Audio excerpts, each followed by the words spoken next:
It is confirmed Shedeur Sanders will be the starting quarterback of the Cleveland Browns next week when we take on the Tennessee Titans. This is according to head coach Kevin Stefanski. Welcome into the Browns Report, folks. Lots to talk about here today.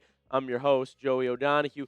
But I want to know right away from you guys, is starting Shedeur again the right move? Give me a Y for yes, an N for no, and let's get into the video.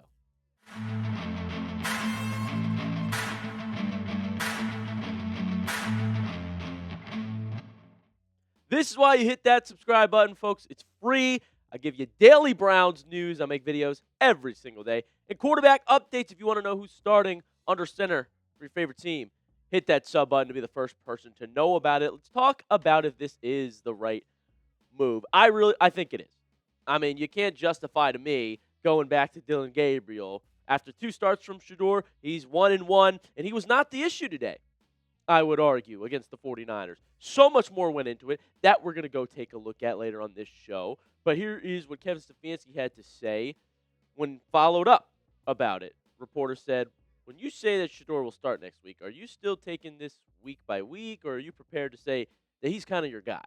Stefanski said, yeah, I'm not going to get into all that other than to say we all have to be better, which is what he says to every single question he's ever been asked in his tenure as the Cleveland Browns head coach, and we're never better at it.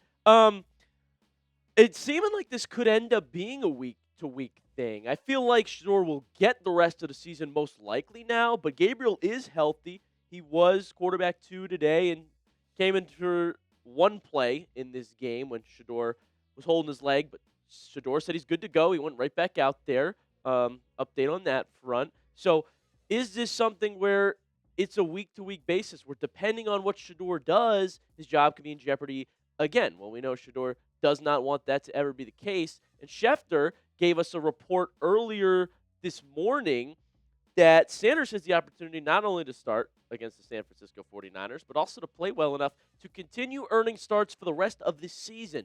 The Browns are open to giving Sanders an extended look for the rest of the season, just as fellow rookie Dillon Gabriel got in the first half of this season.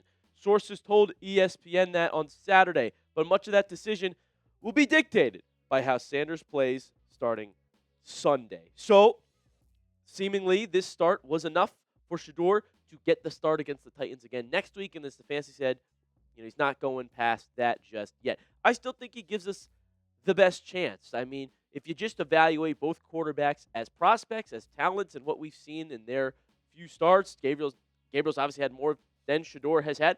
I think we should at least see him a few more games the rest of this season to evaluate what we got. You drafted 2 rookie quarterbacks. Let's get a good look at him, who has not gotten first-team reps until this point of being named the starter. So I think he still gives you the best chance, and it's worth looking at number 12 for the rest of the year. He's the best quarterback on our roster. So seems like Stefanski will do that next week against the Titans. The question is he going to do it after the Titans game? Is Shedeur going to have to go out there and ball out to keep his job as the starter? Against Tennessee, I would expect him to do so. But what about past that? You let me know, Browns fans. How many more starts will Shedeur get this year? Type a number 1 to 5. NFL season, it's wrapping up sooner than you thought. 1 or 5 more starts for Shedeur Sanders. Let me know in that comment section. I think you should just give him the rest of the season, honestly, at this point. See what we got in number 12. We've seen more explosive plays with him under center than we have with Gabriel all season long. So I think it should be the rest of them. But what do you think the Browns will do? Let me know in that comment section. I think he also has a chance to say, hey, you don't need to draft another quarterback. I could be the guy if you build around me. See if Shedeur can do that with his play. Quinshawn Judkins had some nice things to say about Shedeur. This is post-game. He is a really great guy and is a great quarterback. He always handles things well. He is really good at what he does, and everybody in the room believes in him. Everybody on this team believes in him. So he'll continue to go out there and perform the way he does. Look, the players rally around him. They like him. There's an energy in Cleveland. There's an energy in the locker room that we were not seeing all season long, okay? There's a little bit of excitement with Flacco, but you 40-year-old man, how exciting can that get? There is an energy around Shedeur being the starter that is palpable in the stadium, in the arena, in the sales, everything. And so, I think that is a positive of having him be the starter. The one thing I will say that maybe he's going to need some developing is his relationship with Judy, his chemistry with Judy. This video is surfacing now from after the game. Apparently, Jerry Jeudy had run over to the sideline. It got pretty heated. It got pretty animated when talking with Shedeur, and Shedeur looked like he kind of got upset about Jeudy yelling at him as well. They were looking at something on the iPad. Shedeur missed Jeudy a couple times in this game. Leave it to hothead Jeudy to start getting upset about it, but all these wide receivers, these number ones, have sort of a diva mentality. Well, I don't want to say all, but a lot of them. You've seen A.J. Brown speaking out, getting mad. Like George Pickens, hotter head than all of them. And so Jeudy, I think, showing a little bit of frustration because Shedeur missed him on that one play. Shedeur said after the game, these two are going to have to get their chemistry going together, and that's going to come with reps and trust now that he's a part of the starting offense, which he hadn't been all year. These sort of things might take a little bit of time, and I still think we should bring in another wide receiver in that room. It can't just be Judy's your best guy. Let's get someone else in the draft this season, hopefully Carnell Tate.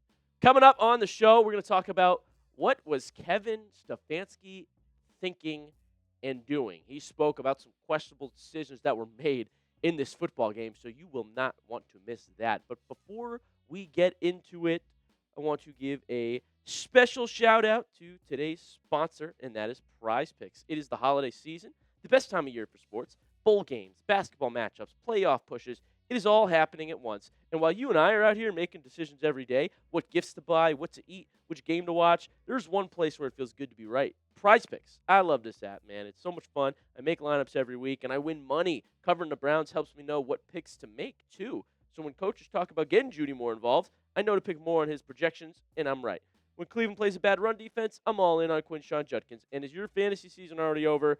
My team's cooked. But with Prize Picks, I don't have to wait until next year's draft. Prize Picks lets you play fantasy football every week, pick your favorite players, and win when they hit their projections. Every week, no draft required. Prize Picks is simple to play. Just pay more or less on at least 2 player stats. If you get your picks right, you could cash in, just like I did this week. Harold Fannin Jr., a fantasy score of more than 8. Shedeur Sanders, more than 124.5 passing yards. And Trevor Lawrence, more than half a passing touchdown. I went all more. I was correct. You can do the same thing if you download the Prize Picks app today and use code CLNS to get $50 in lineups after you play your first $5 lineup. That is code CLNS to get $50 in lineups after you play your first $5 lineup.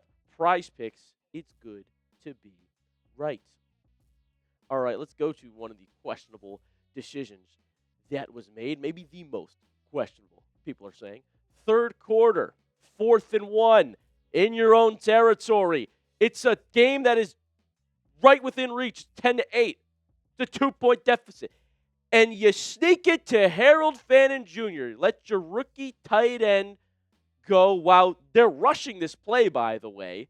I mean, maybe get call timeout and get set up again, because no, now you're rushing the snap. That ball is on the turf. It's a fumble. Niners recover. They score a touchdown at the other end. And so that then made it 17-8. All of a sudden, 2-score game when it was a 2-point game. Kevin Stefanski on the play call to run it to Fannin on 4th and 1, even though the Wildcats been working for them. You've got a bigger quarterback that can sneak it. Judkins, straight up running the football, has been working as well. He goes, yeah, just felt good about the call. Didn't get it done. Oh, I'm glad you felt good about it. Running with your tight end in your own territory, who then fumbled. Stefanski had some more to say about this. Said, no, it's always my decision. Listen, I take in information, but it's always my decision. We're going against a good team. You're the underdogs. You're going to have to play in some situations aggressively. I feel good about those 2 calls and those 2 concepts on 4th and short. I have to trust our guys based on the matchup, based on who we have, based on who they have, those types of things. Look, I didn't mind going for it. Sure, I mean, you're deep in your own territory, but it was 4th and very short. Yeah, I'm cool with keeping the offense out there, but running with your rookie tight end, come on, man. I think I've seen enough of Kevin Stefanski. I think I'm over it. I think this is week after week now where he's done something wrong and then has no good answer for it, no good explanation for it in the post-game press conferences. Like, at some point, the losing atmosphere falls on the head coach. And I don't understand how he's a 2-time coach of the year. The award doesn't make sense. It's a media award. It's has not much meaning because Kevin Stefanski has not coached like a 2-time coach of the year the past 2 seasons. And I'm over it, quite frankly. Special teams was a huge issue today as well. I mean, this is just today. We gave up a 66-yard punt return. Niners scored a touchdown off of that. Gage Larvidan muffs a punt. The Niners score a touchdown off of that. Malachi Corley fields the ball and just steps out of bounds at the 5. What on earth are we doing? Who is coaching this unit? Bubba Vitrone is coaching this unit. Stefanski defended Bubba once again post-game, saying, yeah, a couple young guys made mistakes. We just got to be better. Dude, we get it. Everyone needs to be better. When are we going to see them be better? When are you going to coach better like you tell us you're going to? He says it's not Bubba's fault. And so this is where we're at. But also, you got to remember, that was just today, that graphic I just showed you. Cleveland's given up multiple special teams touchdowns this year. 2 against the New York Jets. Like, guys, this has been an issue. All of a sudden, it's a major issue. Not just today, even though it really partially cost us this game. When Shedeur and Purdy had similar stats, Shedeur's are even better, honestly. Yet the final score would never reflect that because of mistakes and bad coaching and discipline like this. So what do, Browns fans? Get rid of everybody? Fire Kevin Stefanski, type KS. If you think we should fire Bubba, fire BV. If you think we got to fire both of them, type B. Here are your options. Put them in the comments section. Where are we at right now, Browns fans? Because I'm over it. I'm over the coaching staff. I'm over the bad offensive line. Fix this in the offseason. It's getting ridiculous. Or something else, I guess kind of funny here from Shelby Harris in his locker room post-game interview. So Juwan Jennings, it was evident that he was talking with a lot of the Browns players on defense out there today, and they were getting mad about it. And Shelby Harris goes, he's a hoe. I see why he got punched in the nuts. He said, I want everybody to know that. So, hey, I don't know what Jennings was saying, but we're going to bat for the dog pound. F Juwan Jennings. Let's support Shelby Harris.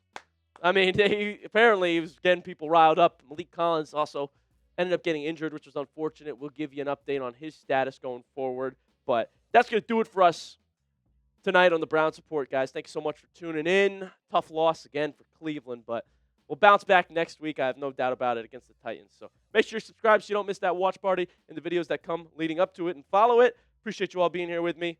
We'll see you next time.